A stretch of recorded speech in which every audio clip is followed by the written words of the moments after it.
As you're starting to come to grips with what you've lost, what is the hardest part for you in this emotionally? It's like you can't even put it in words. You really can't. Like I lost a big brother. I lost a friend. I lost someone that was always an asset to my life. Uh, far away from the game of basketball. And when I arrived in Los Angeles many years ago, back in 2004, he told me that we're going to be friends long after basketball, and we shared a lot of things in common. And he was always just someone that I could rely upon. He made time even when he didn't have time. And that's a true testament to, who Kobe Bryant was. And you see the outpour of love all around the world globally, not just in professional sports, but people in all walks of life, just talking about what a great person and individual he was. And that's what he stood for. And that's ultimately his legacy. And his legacy will continue through all the loved ones and everybody that was inspired by his hard work.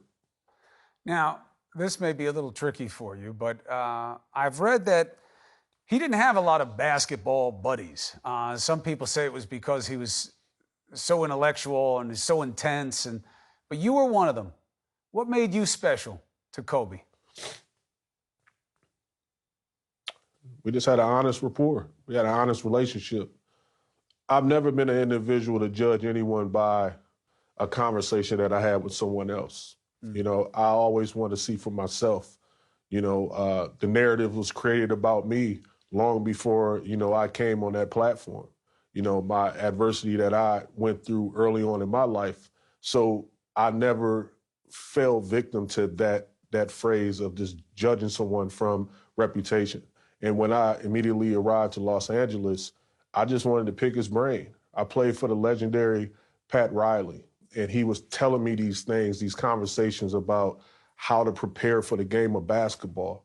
And then fast forward, I come to Los Angeles, and I'm playing with arguably the greatest player ever to play the game of basketball in real time. And I'm watching his preparation. I'm seeing how he's preparing for these big moments that look like routine shots.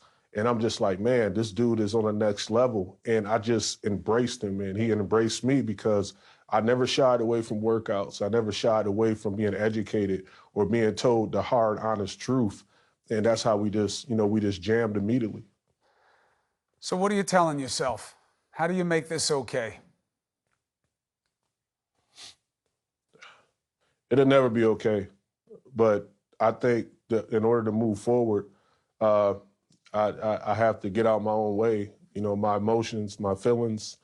Like I said, I had some highs, I had some lows. I surrounded myself with a lot of loved ones. And now I'm just thinking about his family. How to help them. Thinking about Vanessa. I'm thinking about his kids.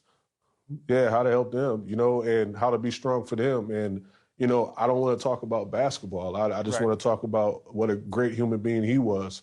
And that's what we continue to do. All the stories that we're sharing at the round table with my loved ones are we just, talking about the moments that we went up and he had Sesame Street at his home and all our kids enjoyed the moment and just stuff like that. So we're just sharing stories and just trying to get through this window of hard time. But forever going forward, it's going to be hard for the Bryant family, but, we have to be there for them, all of us. That's what friendship is about. What do you think he'd tell you to do? Man, keep going, CB. Keep going. That was always his advice. He told me to stay goal-oriented. I recall when I felt like I was feeling myself at one point in my career, and I had a major accomplishment, an individual accomplishment, and I was just happy, and I kind of, rested there. And he was like, now what?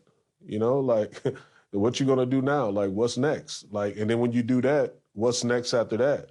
So now that we dealt with something so devastating, and the love and the support is there and it's real, and we see how much his legacy meant to the world globally, not just sports.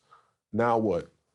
Now what would he do? Like, what do we have to do together collectively to comfort his family and be there for them? And I think that's what's next.